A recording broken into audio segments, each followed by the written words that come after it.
Alors on a fait cette journée parce que internationalement toutes les nations se joignent au peuple japonais pour leur apporter leur soutien.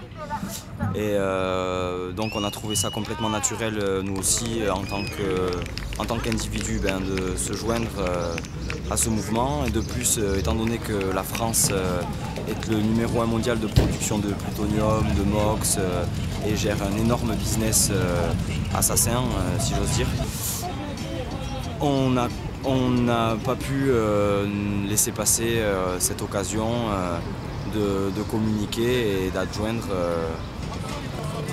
à notre force de conviction l'élément du nucléaire qui est très important aujourd'hui à traiter. En plus, s'il est question de soutenir le peuple japonais qui, dès le début, a été victime dans le monde entier du mensonge des médias, qui a minimisé, et pour qu'au final, 2-3 mois après, les risques présentés dès le départ par entre guillemets des journalistes alternatifs étaient ceux qu'on connaît maintenant, c'est-à-dire risque maximal, les 4 réacteurs ont explosé. Voilà, par définition, c'était nécessaire pour nous de faire cette journée. Et on m'a demandé de faire un documentaire sur le port de Bayonne. Et j'ai enregistré les déclarations officielles, je les ai vérifiées, et les déclarations des associations, et je les ai vérifiées.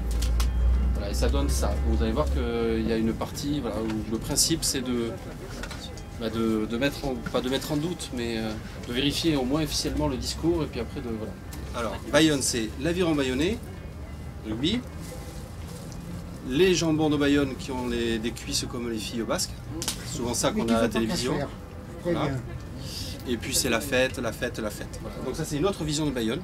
Ce qui est impressionnant si vous voulez, c'est que ça fait des années que des associations ont dénoncé ça. Moi je l'ai découvert en 2008. Des années, ça, depuis 97.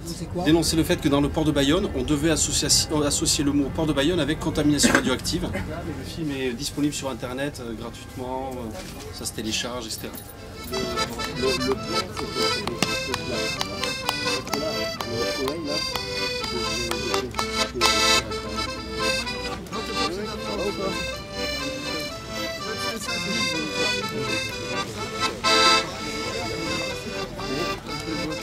Le